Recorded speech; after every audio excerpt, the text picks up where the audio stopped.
नाज़रीन आदाब, आप देख रहे हैं आलमी सहारा। वक्त हो गया खबरनामे का। खबरनामा शुरू करने से पहले देखते हैं हेडलाइंस।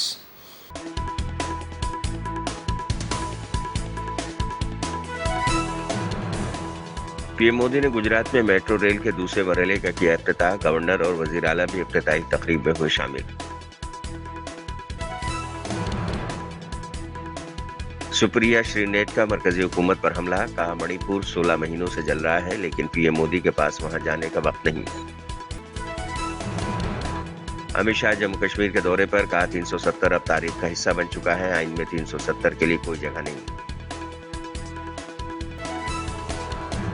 हरियाणा के सिरसा असेंबली हलके से बीजेपी उम्मीदवार ने पर्चा की लिया वापस। कहा, बीजेपी के हुक्म पर उम्मीदवारी वापस ली। और दुनिया भर में ईद मिलादुन नबी का इनेकाद। सरवर कायनात को पेश किया गया दुरूद व सलाम का नजराना।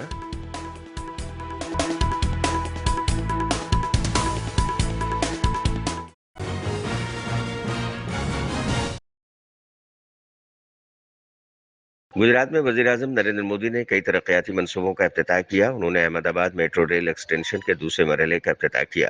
दूसरी जानिब अहमदाबाद में पीएम मोदी ने गुजरात के गवर्नर आचार्य देवव्रत और वजीर आला भूपेंद्र पटेल के साथ अहमदाबाद मेट्रो रेल मंसूबों का इफ्तिताह किया और सेक्शन 1 मेट्रो स्टेशन से गिफ्ट सिटी मेट्रो स्टेशन तक मेट्रो में सफर भी किया। जम्मू कश्मीर के किश्तवाड़ में वजीर दाखिला अमित शाह ने कहा है कि एनसी और कांग्रेस कहती है कि अगर उनकी सरकार बनी तो वो 370 को फिर से नाफिज करेंगे। क्या 370 वापस होना चाहिए? पहाड़ी और गुर्जर भाइयों को जो रिजर्वेशन मिलता है 370 बहाल होने पर वो नहीं मिल पाएगा। लेकिन मैं कश्मीर का माहौल देख रहा हूँ, ना तो फारूक अब्दुल्ला और ना ही राहुल गांधी यहाँ सरकार बना रहे हैं। 370 अब तारीख का हिस्सा बन चुका है। भारत के आइन में 370 के लिए कोई जगह नहीं है। एनसी और कांग्रेस कहती है कि अगर हमारी सरकार बनी तो हम धारा 370 को वापस लाएंगे। आप मुझे बताओ भाइयों बहनों, धारा 370 वापस आनी चाहिए क्या? गुर्जर भाई भी बताएं, आनी चाहिए क्या? ये आपको जो आरक्षण मिला है ना, पहाड़ियों को, गुर्जर भाइयों को, वो आरक्षण धारा 370 के रहते मिल नहीं सकता। मगर आप चिंता मत करो, मैं कश्मीर का माहौल देख रहा हूं। ना फारूक अब्दुल्ला की सरकार बन रही है, ना राहुल बाबा की सरकार बन रही है। आप चिंता करने की जरूरत नहीं। मैं आपको बताकर जाता हूं, मोदी जी ने धारा 370 जो हटाई, वो अब इतिहास का पन्ना हो गई है। भारत के संविधान में धारा 370 के लिए कोई जगह नहीं है, कोई नहीं। ये पंडित प्रेमनाथ डोगरा की भूमि है। अब कभी भी जम्मू कश्मीर में 2 प्रधान, 2 विधान, 2 झंडे कभी नहीं हो सकते। झंडा एक ही होगा, हमारा प्यारा तिरंगा होगा और कोई नहीं। अजीब प्रकार का रिश्ता, 3 पीढ़ी का रिश्ता ये अब्दुल्ला और गांधी का है। कभी इंदिरा जी शेख अब्दुल्ला को सालों तक जेल में डालती हैं, कभी बाहर निकालती हैं, कभी राजीव गांधी उनसे समझौता करते हैं और अब राहुल गांधी उमर अब्दुल्ला से समझौता करते हैं। मैं आज कांग्रेस पार्टी को पूछना चाहता हूं, देशद्रोह के इल्जाम में आपने शेख अब्दुल्ला को जेल में डाला था। शेख अब्दुल्ला के और अब्दुल्ला परिवार के खिलाफ एक व्हाइट पेपर जम्मू कश्मीर की असेंबली में आपने डाला था। वो व्हाइट पेपर राहुल बाबा, अगर हिम्मत है तो देश के सामने फिर से एक बार लाकर कहिए। मैं तो आश्चर्यचकित रह जाता हूं, सत्ता का मोह क्या क्या कराता है भाइयों बहन। जिस कांग्रेस पार्टी ने इस अब्दुल्ला परिवार को देशद्रोही कहा, आतंकवाद के लिए जिम्मेदार ठहराया, उमर अब्दुल्ला जी के दादा को सालों तक जेल में करा, अब मोदी जी के सामने जीतने के लिए ये राहुल और उमर इलू इलू कर रहे हैं भैया, इलू इलू कर रहे हैं।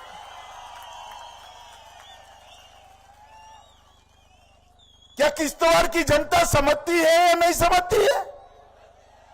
अब देखो, राहुल बाबा को लगता है किश्तवाड़ वाले नहीं समझते हैं। भाई आप समझते हैं ना, ये मेल मिलाप किस चीज के लिए है? सत्ता के लिए है। और सत्ता किस लिए चाहिए?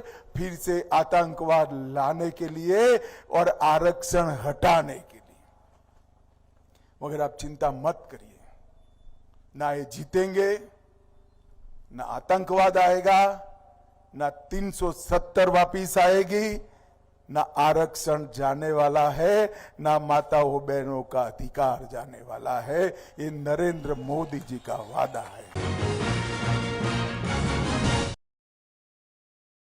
अनंतनाग में पीडीपी की सरबराह महबूबा मुफ्ती ने अवामी इत्तेहाद पार्टी एआईपी और जमात इस्लामी के बीच इत्तेहाद पर कहा है कि मैंने कोशिश की थी कि हम लोग इकट्ठा चलें, लेकिन नेशनल कॉन्फ्रेंस को अच्छा नहीं लगा। उन्हें लगा कि अगर कुछ सीटें किसी और को देंगे तो कहीं कुर्सी हमारे हाथ से न निकल जाए। हम लोगों को इकट्ठा चलना चाहिए था। दिल्ली ने बहुत सारे आजाद उम्मीदवार यहाँ वोटों का बंटवारा करने के लिए डाले हैं, तो वोट नहीं बढ़ते। एआईपी और जमात इस्लामी मिलकर इलेक्शन लड़ने जा रहे हैं, उस पर आपकी रिएक्शन जानना चाहते हैं? मैंने भी कोशिश की थी, जो हम जैसी पार्टीज है, जो सेक्युलर पार्टीज है, जो पीएचडी बनी थी, मैंने कोशिश की थी हम लोग इकट्ठे चले, मगर बदकिस्मती से नेशनल कॉन्फ्रेंस को अच्छा नहीं लगा, क्योंकि कुर्सी की हवस इतनी ज्यादा है। उन्होंने सोचा अगर हम कुछ सीटें किसी और को देंगे तो कहीं हमारा जो कुर्सी हाथ से न निकल जाए। मैं कहती हूँ हम लोगों को भी इकट्ठे चलना चाहिए थे, ताकि जो आजाद उम्मीदवार बहुत बड़ी तादाद में दिल्ली ने मैदान में डाले यहाँ का वोट डिवाइड करने के लिए, वो वोट डिवीजन नहीं होता। शुक्रिया। कांग्रेस के लीडर चौधरी वीरेंद्र सिंह ने कहा है कि हरियाणा में हर तबके का वोटर बीजेपी की पॉलिसियों से परेशान है और कांग्रेस के हक में खड़े हैं। मुस्लिम वोटर हरियाणा में 5% है जो कांग्रेस को वोट करेगा, क्योंकि बीजेपी उन्हें मजबूर करती है। ये कहना सही नहीं है कि जाट और गैर जाट के बीच लड़ाई है। जाट के विरोध में ये नहीं है हरियाणा में कभी भी। और आप देखना चुनाव के परिणाम, जब मैं अब पिछले 6-7 दिन से घूम रहा हूँ लोगों में, हर वर्ग का वोटर जो भारतीय जनता पार्टी की नीतियों से आहत है और अच्छा नहीं मानता उनकी नीतियों को और उनकी कार्यशैली को, वो कांग्रेस के पक्ष में खड़ा है।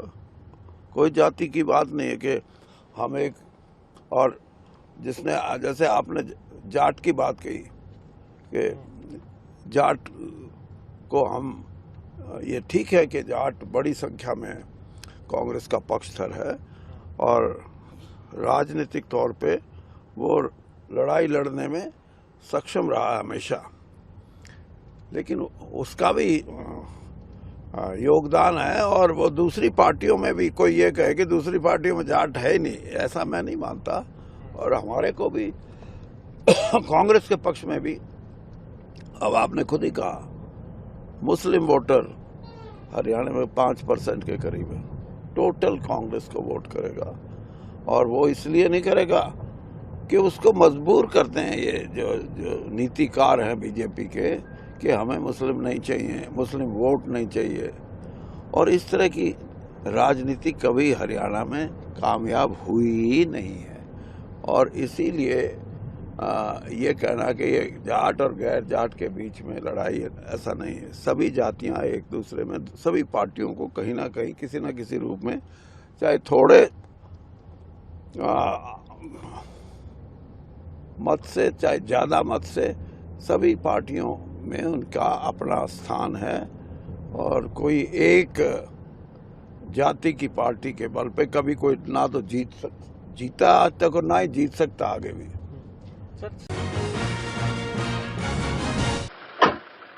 हरियाणा के सिरसा असेंबली हलके से बीजेपी के उम्मीदवार रोहताश जांगड़ा ने अपना पर्चा वापस ले लिया है। उन्होंने बताया कि मैंने सिरसा असेंबली हल्के से अपना पर्चा वापस ले लिया। बीजेपी की हिदायत पर मैंने पर्चा वापस लिया है।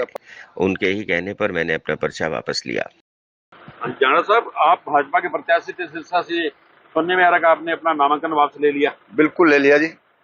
क्यों लिया गया नामांकन वापस? ये हमारे जो भारतीय जनता पार्टी का संगठन है उनके आदेश से मैंने नामांकन पत्र भरा था, उनके आदेश से मैं वापस ले, कोई बात नहीं है।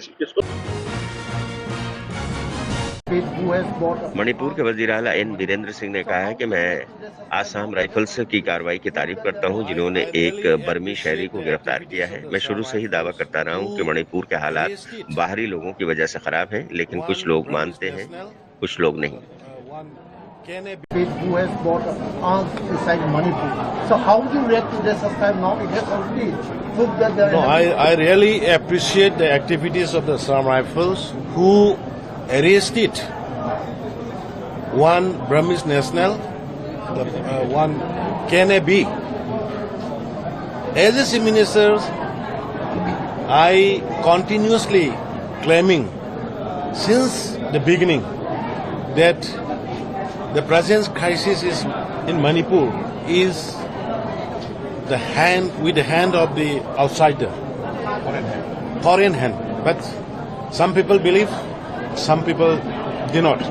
But I appreciate the Assam Rifles who apprehended the foreign nationals, the Kennebi cadres, along with the proof of, along with the evidence of the arms supplying to the militants operating in Manipur. Thank you. There is another case. Some of the relief camps are in a deplorable condition, not meeting the requirements. Yesterday we have gone to Kumbi Terakha. They were supplied with the rotten. You are very right. Due to the prevailing situation, sometimes government machinery also could not reach the area. So just we are lifting curfew today up to 2 p.m. I have sent a government official to look after the condition of the relief camps. The last question, sir. Internet ban has already hampered the works of the media persons, even while sending video clips and so on. So, sir, what is your it is not only to the media person. It is hampering everywhere. But you know, protection of life and property is more important to the government. So some miscreants is always taking this chance of any event, any crisis, spreading it wrongly, mobilizing the people to strike against the government, to strike against the community. So that is the reason why we keep some stricture. But today, after this, the many complaints, many requests from the media person has come, and after reaching my office, I will definitely discuss the matter with my colleagues. Then we will take a concrete, positive decision. की असली विषमता, आपका असली विफलता। कांग्रेस के तर्जुमान सुप्रिया श्रीनेट ने press conference की है और कई अहम मामलों पर पीएम मोदी को घेरा है। सुप्रिया श्रीनेट ने कहा है कि मोदी सरकार की सबसे बड़ी नाकामी मणिपुर है।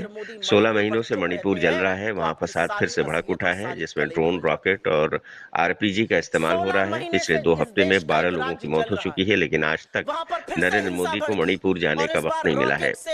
उन्होंने मुल्क में बढ़ती महंगाई और मईशत का भी मसला उठाया। जो रुपया 2014 में 58 फी डॉलर पर था, आपने उसे 84 फी डॉलर पर पहुंचा दिया है। बेरोजगारी ने सारे रिकॉर्ड तोड़ डाले हैं। बैन लगा हुआ है। यह अर्थव्यवस्था का फलसफा है। रुपया आपको मिला था 60 पर, 58 पर असल में 2014 में, आपने उसको 84 पे पहुंचा दिया। पिछले 100 दिनों में आपने हजारों लाख करोड़ फूके किसी तरह से रुपए को बचाने के लिए, लेकिन फिर भी रुपया आज 84 प्रति डॉलर के आसपास है। 82 पर था 100 दिन पहले। यह असलियत है। असलियत यह है कि फॉरेन डायरेक्ट इन्वेस्टमेंट, जिसका बहुत ढोल आप पीटते थे, वो लगातार गिर रहा है। ना सिर्फ डोमेस्टिक बल्कि फॉरेन इन्वेस्टर्स को आपकी पॉलिसी पर कोई विश्वास नहीं है। बेरोजगारी लगातार नए कीर्तिमान स्थापित कर रही है। यह देश की अर्थव्यवस्था का हाल है। और महंगाई की मार सहे बिना तो बात कैसे होगी। महंगाई डायन खाए जात है, बड़ा गाना था। उस गाने में एक लाइन और ऐड करिए, सखी सैया तो नईखे कमात है, महंगाई डायन खाए जाते हैं। ये महंगाई का फलसफा है। महंगाई का ये हाल है कि चुनाव होते ही टोल टैक्स आपने 15% बढ़ाया, दूध के दाम आपने तुरंत बढ़ाए, सीएनजी का दाम बढ़ाया, आटा का दाम बढ़ाया, दाल का दाम बढ़ाया। आपने कमर्शियल गैस का सिलेंडर करीब करीब 50 रुपए 2-2 बार करके महंगा किया। आपने मिडिल क्लास पर एलटीसीजी इंडेक्सेशन जैसी वार करी। यह आपका असलियत है। यह महंगाई की मार है। जो देखना चाहे वो जरूर देखे। ऐसा कोई चीज नहीं है जिसको आपने सस्ता किया है पिछले 10 सालों में। 100 दिनों में आपने आटा, दही, दाल, दूध, commercial LPG, CNG, toll tax, सबके दाम बढ़ाए हैं। असली विषमता, आपका असली विफलता, आपकी असली निष्ठुरता, आपका असली फेलियर तो असल में मणिपुर पर है। पर्दे के पीछे छिपकर जब नरेंद्र मोदी मणिपुर पर चुप रहते हैं तो आपकी सारी असलियत और सारी कलई खुल जाती है। 16 महीने से इस देश का एक राज्य जल रहा है। वहां पर फिर से हिंसा भड़की और इस बार रॉकेट से, ड्रोन से, आरपीजी से हमले हो रहे हैं। पिछले 2 हफ्तों में 12 से ज्यादा मौतें हो चुकी हैं। सुरक्षा बलों पर हमला हुआ, उनसे हथियार छीनने की कोशिश हुई। इंटरनेट बैन लगा हुआ है, कर्फ्यू लगा हुआ है। लेकिन आपके अंदर ना तो इतना आत्मिक साहस है, ना बल है, ना हौसला है, ना हिम्मत है और ना नियत है कि आप मणिपुर जा सके। यह आपका 100 दिन का फलसफा है। लेकिन कभी कभी सोचती हूं जब 16 महीने से नहीं गए तो अब आप क्या मणिपुर जाइएगा। साइन भी गलत हुए, वो तो अब बात है नहीं। मरकजी वजीर रवनीत सिंह बिट्टू के बयान पर कांग्रेस के लीडर राशिद अलवी ने कहा है कि इस तरह का बयान एक मरकजी वजीर को नहीं देना चाहिए। उन्हें कांग्रेस और मुल्क के लोगों से माफी मांगनी चाहिए। हमें इस जानिब ध्यान देना होगा कि कांग्रेस के अंदर अगर ऐसे कुछ लोग मौजूद हैं तो उन्हें बाहर का रास्ता दिखाएं। देखो, राहुल गांधी मेरी ख्याल से एक तो पहले वो हिंदुस्तानी नहीं, उनको ज्यादा टाइम उन्होंने क्योंकि दुनिया के बाहर बताया है, उनके दोस्त वहां पे हैं, उनकी फैमिली वहां पे है। इस करके मेरी ख्याल से कहीं ना कहीं उनको अपने देश के साथ ज्यादा प्यार नहीं है, क्योंकि बाहर जाके हर चीज उल्टा पुल्टा बोलना, और खास तौर पे अब तो पहले बातें होती थी 2G स्कैंडल आ गया कांग्रेस की तरफ, कोल स्कैंडल आ गया, कॉमनवेल्थ में ब्रिज गिर गए और हो गया। अब तो भी प्रधानमंत्री की फाइल कोई कह दे भी इस चीज में कोई एक भी फाइल में कोई साइन भी गलत हुए, वो तो अब बात है नहीं। अब कैसे डिवाइड करेंगे? कभी ओबीसी की बात कर लो, चाहे कहीं किसी कास्ट की बात कर लो। समझ नहीं है उनको आज तक ये नहीं पता। आज 2004 में हम और इकट्ठे मेंबर पार्लियामेंट 9 में बने, आज तक वो आदमी ये नहीं सीख सका। आज भी वो रिक्शे वाले के पास जाके उसके सीखेंगे भी कैसे। अरे भाई, पॉलिटिकल जीवन में आपको अभी दर्द पता नहीं चला, मजदूर का दर्द क्या है, मोची का दर्द क्या है, एक कारपेंटर का दर्द क्या है, एक मैकेनिक का दर्द क्या है। आज एलओपी होके आप फिर कहीं चले जा रहे हो देखने, आपको जब अभी तक उसका दर्द, उसकी प्रॉब्लम ही नहीं पता। आप आधी से आप ज्यादा उम्र आपकी निकल चुकी है और लीडर ऑफ ऑपोजिशन बने हो। अब आप फोटो खिंचवाने के लिए इससे मजाक बनता है भी इस आदमी को, जो हमारी बड़ी नंबर की पॉपुलेशन है, जो देहात में है, जो आम है, वो गरीब है, उसका दर्द ही नहीं पता। ये आज भी 5वीं बार एमपी होके वो अभी भी वो देखते हैं जाके भी क्या रिक्शे वाले का दर्द है। आज तक उन्हें उनका दर्द ही नहीं समझ आया, तो इतना जीवन किसमें लगा दिया। और इस बार तो सबसे बुरी बात जो सिखों को बांटने की कोशिश की है, जो कहा है यहाँ पे कितने सिख खड़े हैं। और मैं अभी गुरुद्वारा जा रहा हूँ, मैंने चैलेंज किया ओपन में, स्टेज पे बोल के भी कोई सिख यहाँ पे जो खड़ा है किसी पार्टी से जुड़े नहीं है। कोई सिख यहाँ पे बोल पे भागलपुर में भी मुझे किसी ने बोला भी आप कड़ा नहीं डाल सकते, किसी ने कहा वो पगड़ी नहीं डाल सकते, किसने कहा वो गुरुद्वारे नहीं जा सकते। एक सिख यहाँ पे खड़ा होके कह दे मैं बीजेपी अभी छोड़ दूं। इतना मतलब चिंगारी लगाने के लिए पहले मुसलमानों की कोशिश की, उनको यूज करने की, अब नहीं हुआ। अब बिल्कुल बॉर्डर पे सिख है भाई, देश की रक्षा वो करते हैं, उनको साबोटाज करने की कोशिश की है। और जो देश के सबसे बड़े वांटेड हैं, जो राहुल गांधी ने बयान दिया है वो ही वो पहले देते थे। अब उन्होंने सेपरेटिस्ट ग्रुप हैं जो माहिर हैं बम बंदूक गोला बारूद बनाने वालों ने, उन्होंने राहुल गांधी की जो बात है उसे सराहा है। और उनकी बात राहुल गांधी ने कही है, आप ये देख लीजिए, जो देश के दुश्मन जो बारूद गोली हर टाइम मारने की कोशिश करते हैं, उड़ाने की कोशिश करते हैं जहाजों को, ट्रेन को, रोड्स को, जब वो लोग राहुल गांधी की सपोर्ट में आ गए, आप अंदाजा लगा लीजिए राहुल गांधी खुद देश के नंबर 1 टेररिस्ट, अगर किसी को मेरी ख्याल से किस पे इनाम होना चाहिए पकड़ने के लिए, जब देश का सबसे बड़ा दुश्मन जो जिसको लाना चाहिए एजेंसीज को, वो आज राहुल गांधी है। देखिए, इस तरीके का बयान केंद्रीय मंत्री को नहीं देना चाहिए। उन्हें कांग्रेस से और देश के लोगों से माफी मांगनी चाहिए। वो कांग्रेस में थे, कांग्रेस के पार्लियामेंट के मेंबर रहे, कुछ दिन के लिए वो लोकसभा में कांग्रेस के लीडर भी रहे, तो तब उन्हें ये एहसास नहीं था। जो बात वो आज कह रहे हैं तब उन्हें मालूम नहीं थी। मेरा मानना है, मैं कांग्रेस की लीडरशिप से कहूँगा कि कांग्रेस के अंदर ऐसे जितने लोग हैं जिनका रवैया भारतीय जनता पार्टी की तरफ है, उनको पार्टी से निकाल के बाहर खड़ा करना चाहिए। हम देख रहे हैं कि आसाम का मुख्यमंत्री कांग्रेस में रहता है, बड़े बड़े ओहदों पर रहता है, मंत्री रहता है, बीजेपी में जाता है, गांधी फैमिली के खिलाफ बोलता है, एक समुदाय के खिलाफ बोल के नफरत फैलाता है, आरएसएस को खुश करने की कोशिश करता है। यही काम ये कर रहे कि कांग्रेस छोड़ने के बाद ये जो बातें आप कह रहे हैं, ये तो कांग्रेस में रहते हुए आपको मालूम नहीं थी। आज आप कांग्रेस छोड़कर चले गए तो ये उल्टे सीधे झूठे बेबुनियाद इल्जामात आप लगा रहे हैं। हमें देखना पड़ेगा कि कांग्रेस के अंदर अगर ऐसे कुछ लोग मौजूद हैं तो उन्हें बाहर का रास्ता।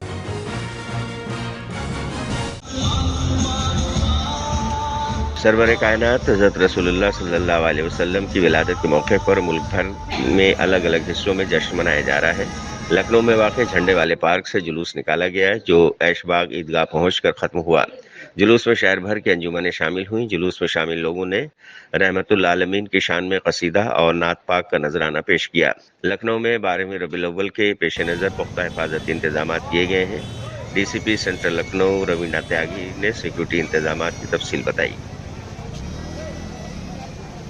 यहाँ पर जो है झंडे वाला पार्क थाना क्षेत्र अमीनाबाद से ये जुलूस आज प्रारंभ होगा 12वीं रबीउल अव्वल के उपलक्ष्य पर। ये आगे पश्चिमी जोन में जाकर के समाप्त होगा।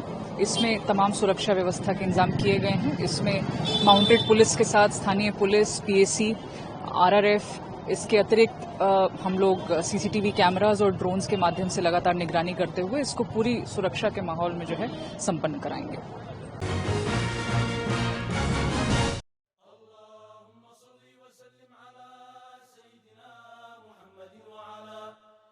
पूरी दुनिया में सरवर कायनात हज़रत मोहम्मद मुस्तफ़ा सल्लल्लाहु अलैहि वसल्लम की यौम मिलादत की मुनासबत से जश्न और जुलूस मोहम्मदी का एहतमाम किया गया है। ईद मिलादुन्नबी के मौके पर यमन की राजधानी सना में भी जुलूस निकाला गया, जिसमें लाखों की तादाद में अकीदतमंदों ने शिरकत की और सरवर कायनात को दुरूद व सलाम का नजराना पेश किया। तो नाज़रीन, आज के खबरनामे बस इतना ही। दीजिए इजाजत, लेकिन आप देखते रहिए 24 घंटे का उर्दू न्यूज़ चैनल आलमी सहारा। सहारा पढ़ो।